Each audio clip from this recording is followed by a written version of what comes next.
आदिवासी, दलित, OBC की जो भूमिहीन है उनको जमीनों का आवंटन होने का कानून में प्रावधान है। कोई नई जमीन के आवंटन का प्रावधान का कोई आप लागू ही नहीं करना चाहते उसको, नई जमीन का अलॉटमेंट नहीं करना चाहते। यदि आप अडानी, अंबानी और एस्सार हो तो जमीन मिल जाएगी। नए रोजगार किस प्रकार से ये सरकार खड़ी करेगी उसकी कोई बात बिल्कुल नहीं। Centre for monitoring Indian economy के डेटा के मुताबिक पिछले 7 साल में 8.5 करोड़ लोगों के रोजगार छीने गए। स्मॉल और मीडियम स्केल इंडस्ट्रीज पिछले 12-15 साल में गुजरात में बंद हो गए। गुजरात में 100 में से 50-55 बहनें एनीमिक हैं, उनके बदन में पर्याप्त मात्रा में हीमोग्लोबिन नहीं है। या गुजरात की विधानसभा में जो मजदूर पसीना बहाना है उसके लिए इस बजट में क्या है? कुछ भी नहीं। लघुमती समाज जिसमें भी पर्टिकुलर मुस्लिम शब्द का तो जिक्र भी नहीं कर पाते, इतने उनको बायस और पूर्वग्रह। कहते तो हो कि सबका साथ सबका विकास, लेकिन सबका साथ सबका विकास माइनस दलित और मुस्लिम। गुजरात विधानसभा का अभी बजट सत्र चालू है और हमारे साथ हैं जिग्नेश मेवाणी जो अभी कांग्रेस के भी नेता हैं, उनसे भी हम बात करेंगे। जिग्नेश भाई, ये पूरी बजट कल आपने देखी, हालांकि विपक्ष ने पहले इसको खारिज कर दिया है कि ये इसमें कुछ दम नहीं है, और ये आप इस विश्लेषण को कैसे देखते हैं पूरी तरीके से? देखिए, एक फंडामेंटल बात बजट को लेकर हमको समझनी चाहिए। किसी भी राज्य सरकार का बजट हो या केंद्र सरकार का बजट स्टेट और मुल्क की जनता की जो महत्वाकांक्षा है, उनकी जो एस्पिरेशंस है, उनको जो चाहिए, उनकी जो डिमांड्स है, उसको रिफ्लेक्ट करना चाहिए। तो सीधा सवाल, क्या गुजरात की जनता की जो मांग है उसको ये बजट रिफ्लेक्ट करता है? बिल्कुल नहीं। जैसे कि गुजरात का बेरोजगार युवा ये मांगता है कि जितने भी सरकारी पद रिक्त है उसमें अपॉइंटमेंट की जाए, उसका कोई अनाउंसमेंट इस बजट में है? बिल्कुल नहीं। नए रोजगार किस प्रकार से यह सरकार खड़ी करेगी उसकी कोई बात बिल्कुल नहीं। माननीय प्रधानमंत्री जी ने कहा था हर साल 2 करोड़ रोजगार देंगे। 7 साल से हिसाब से अब तक 14 करोड़ को मिलना चाहिए था। मान के चलिए सरकार का परफॉर्मेंस ठीक नहीं रहा, 50% ही रोजगार खड़ा हुआ, तब भी 7 करोड़ होता। उसके बजाय centre for monitoring Indian economy के डेटा के मुताबिक पिछले 7 साल में 8.5 करोड़ लोगों के रोजगार छीने गए। तो आप जो 7 करोड़ को रोजगार देने वाले थे वो, और ये 8.5 करोड़, यानी कि 15 करोड़ रोजगार का आपके ऊपर कर्जा है। उसका 1% तो गुजरात सरकार इस बजट में अनाउंसमेंट करती कि अपने खुद के गुजरात को लेकर कोई जॉब देने की कोई बात नहीं। दूसरा महत्वपूर्ण मुद्दा, गुजरात की एक संस्कृति और परंपरा रही है व्यापार।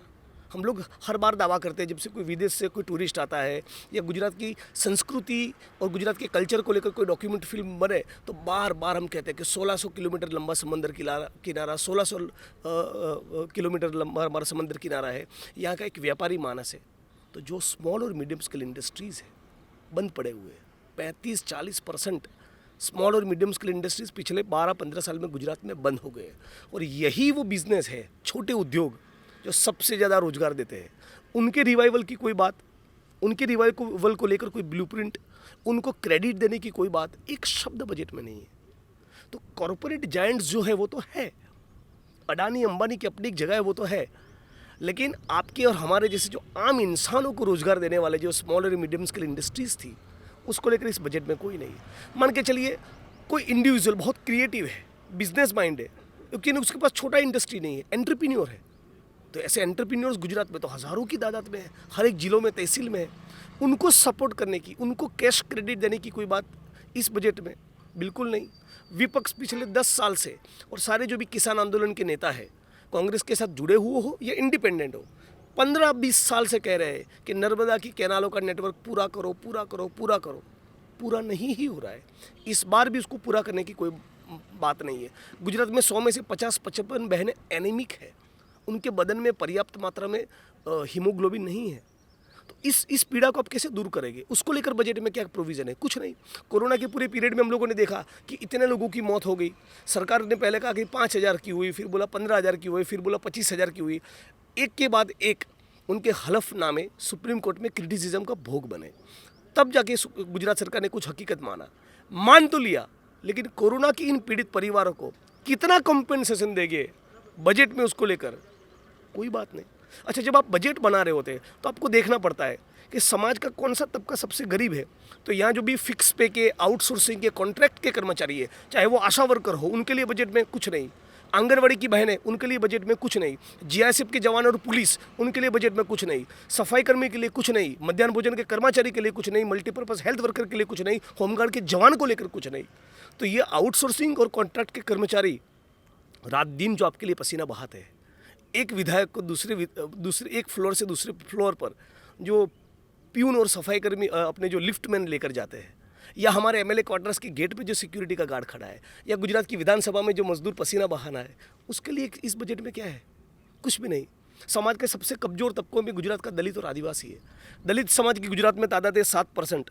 यदि मैं आपको डेटा दूँ तो 7% से हिसाब से ये जो गुजरात सरकार का जो बजट है, उसमें से 70,000 करोड़ उनको मिलने चाहिए, उसके बजाय केवल 3-4 हज़ार करोड़ है। आदिवासी समाज की गुजरात में आबादी 14% है, 14%। उसके हिसाब से 34,160 करोड़ उनको मिलने चाहिए। कितना उनके लिए बजट है? 2.5 करोड़।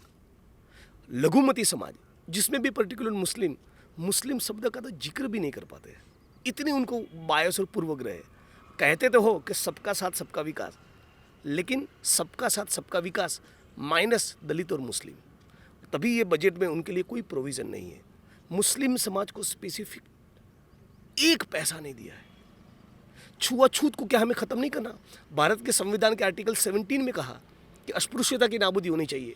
तो नाबूदी करनी है यदि सरकार को, सरकार के सोशल जस्टिस डिपार्टमेंट को, तो उसके लिए एक ड्राइव चलानी पड़ेगी, उसका कोई प्रोग्राम लॉन्च करना पड़ेगा। और यदि ड्राइव चलानी है तो उसका बजट चाहिए। कोई प्रोविज़न नहीं है।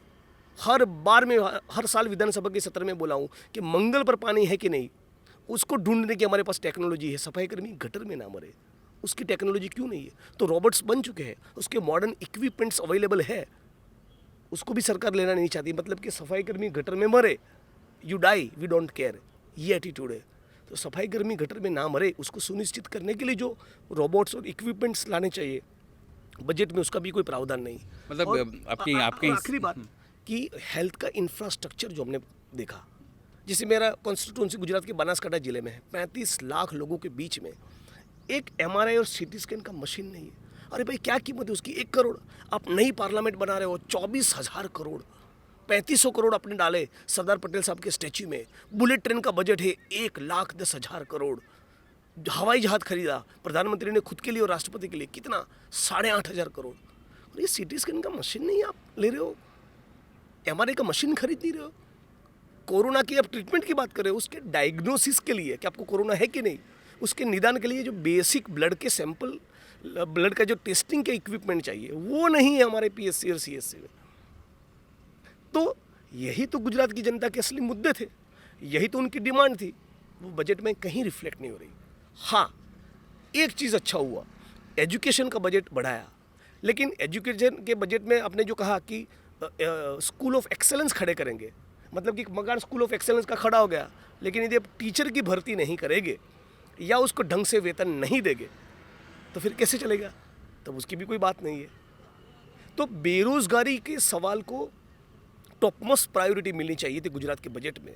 स्मॉल और मीडियम स्केल के इंडस्ट्रीज़ के रिवाइवल की जो बात होनी चाहिए थी, आउटसोर्सिंग और कॉन्ट्रैक्चुअल कर्मचारियों की बात होनी चाहिए थी, दलित, आदिवासी, मुस्लिम ऐसे जो गरीब तबके हैं उनकी बात होनी चाहिए थी, उनको लेकर इस बजट में ना के बराबर है। ये बजट बहुत ही डिसअपॉइंटिंग है। मैं तो ऐसा मानता हूँ कि जब चुनाव का साल है तो सरकार कुछ डींगे मारेगी रोजगारी के सवाल को लेकर। जैसे कि पिछली बार बजट में कहा था 22 लाख रोजगार देंगे, अभी इस बार तो तुम 22,000 का दावा भी नहीं करना चाहते। मतलब मैं कहूँगा कि बेरोजगार युवाओं की उपेक्षा करने वाला ये बजट है। खास करके सरकार का कल का जिस तरह निवेदन था कि ये जो बजट है किसी व्यक्ति विशेष के लिए या कि वर्ग के नहीं, समूचे गुजरात के लिए है। मतलब कहीं न कहीं अगर छोटा किसी को 250 रुपया पेंशन बढ़ा है तो वो भी दूसरों को लाभ मिलेगा। तो मतलब इस तरह से पूरी आपको पुरानी पेंशन योजना जो राजस्थान में कांग्रेस सरकार ने लागू की वो यहाँ करनी चाहिए। आप तो वाइब्रेंट गुजरात हो, आप तो स्वर्णिम गुजरात हो, आप तो गतिशील गुजरात हो, आप तो विकास में नंबर 1 हो, आपके यहाँ तो ग्लोबल इन्वेस्टर्स आते हैं, आपके यहाँ तो आपने दावा किया कि 20 लाख करोड़ की पूंजी निवेश हुई। तो राजस्थान के पहले आपको ये योजना लॉन्च करने देनी चाहिए थी। ऐसा तो आप कोई करना नहीं चाहते। अच्छा, किसानों का कर्जा माफ़ करने की कोई बात, वो भी नहीं है। गुजरात के 100 से ज़्यादा जिलों में Gujarat industrial development corporation GIDC के यूनिट्स खड़े करने की ज़रूरत है, ताकि गांव की वो जनता जो मनरेगा में काम नहीं करती लेकिन जिसके पास सरकारी रोजगार भी नहीं है, तो वो GIDC की किसी फैक्ट्री या कंपनी में जाके अपना जीवन व्यापन के लिए कोई छोटा मोटा काम कर लेते। जीआईडीसी के आप यूनिट भी खड़े नहीं करना चाहते। आदिवासी, दलित, ओबीसी की जो भूमिहीन है उनको जमीनों का आवंटन होने का कानून में प्रावधान है। कोई नई जमीन के आवंटन का प्रावधान का कोई आप लागू ही नहीं करना चाहते, उसको नई जमीन का अलॉटमेंट नहीं करना चाहते। यदि आप अडानी, अंबानी और एसआर हो तो ज़मीन मिल जाएगी, लेकिन यदि आप दलित, आदिवासी और ओबीसी हो तो ठेंगा मिलेगा। Land to the tiller Gujarat में लैंड टू द टाइकून्स हो गया है। यदि आप बिजनेस टाइकून है तो ज़मीन मिलेगी, लेकिन यदि आप एक्स आर्मी मैन है, मातृभूमि के लेकर सरहद पे गोली खाने की तैयारी के साथ आप खड़े थे, अपने परिवार से दूर, रिटायर्ड होकर आए, आपको देने के लिए ज़मीन नहीं है। तो इस प्रकार की चीज़ों का इस बजट में नहीं होना मतलब कि बजट में कुछ नहीं है। अब ये भी शायद एक सवाल ये भी उठता है कि यूपी में जो प्रचार हो रहा है वहाँ बीजेपी कह रही है हम 5 साल किसानों को फ्री बिजली देंगे, तो यहाँ पर सवाल नहीं उठता? आपको लगता है कि यहाँ पर भी देना चाहिए लोगों को? बिल्कुल ही। आपकी अलग अलग पॉलिसी कैसे हो सकती है? आपके बिना पूछे मैं कहता हूँ, यदि कांग्रेस सरकार उत्तर प्रदेश में कहती है कि मैं लड़की हूँ, लड़ सकती हूँ, तो ये कैंपेन गुजरात में यदि हम लोग लॉन्च ना करें तो ठीक नहीं है, होना ही चाहिए। आपके बिना पूछे मैं कह रहा हूँ। उसी को तो कहते हैं ना कि स्टैंड लेना और स्टैंड पे टिके रहना। तो मैं मानता हूँ बहुत ही डिसअपॉइंटिंग बजट है, और मुझको भी ऐसा उम्मीद था कि भाई जिस प्रकार का प्रेशर है, जिस प्रकार से अनएम्प्लॉयमेंट के सवाल पर बात होती रही है मीडिया में, सिविल सोसाइटी में, विपक्ष के द्वारा, कुछ तो एम्प्लॉयमेंट देने की कुछ तो छोटी मोटी भी ठोस बात होगी, वो भी नहीं है। मतलब मोस्ट डिसअपॉइंटिंग बजट है। आपको मतलब ये लगता है कि जो नई टीम है उसने वो ठीक से काम नहीं किया? पुरानी टीम होती तो सब अच्छी तरह काम कर सकती थी, क्योंकि इलेक्शन का साल है। पुरानी टीम ने भी उसके शासन के सालों के दौरान में कहाँ रोजगार खड़ा किया? आप तो मनरेगा का बजट भी कम कर दिए। उन्हीं के शासन के दौरान तो ये स्मॉल और मीडियम स्केल की इंडस्ट्रीज खत्म हुए, व्यापारी खत्म हुआ। केवल कॉरपोरेट्स की यहाँ चांदी है, आम जनता के लिए ज़्यादा कुछ नहीं है। इन सब के बावजूद चुनाव जितना हमको आता है भाई, तो हम ये सब नहीं करेंगे, ये घमंड है। ये थे जिग्नेश मेवाणी, जिनका स्पष्ट तौर से ये मानना था कि सरकार जो है यहाँ पैसे वालों को तो ज़मीन दे सकती है, लेकिन सामान्य व्यक्ति, कोई रिटायर्ड आर्मी मैन, उसको ज़मीन देने में उसको एक नरी सूत लगता है। मतलब स्पष्ट तौर पे ये पूरा जो बजट था उनके हिसाब से जीरो है, और सामान्य पब्लिक के लिए इसमें कुछ भी नहीं है। कैमरा पर्सन मुकेश परी के साथ अनिल पटेल, पंचायत टीवी, गांधीनगर।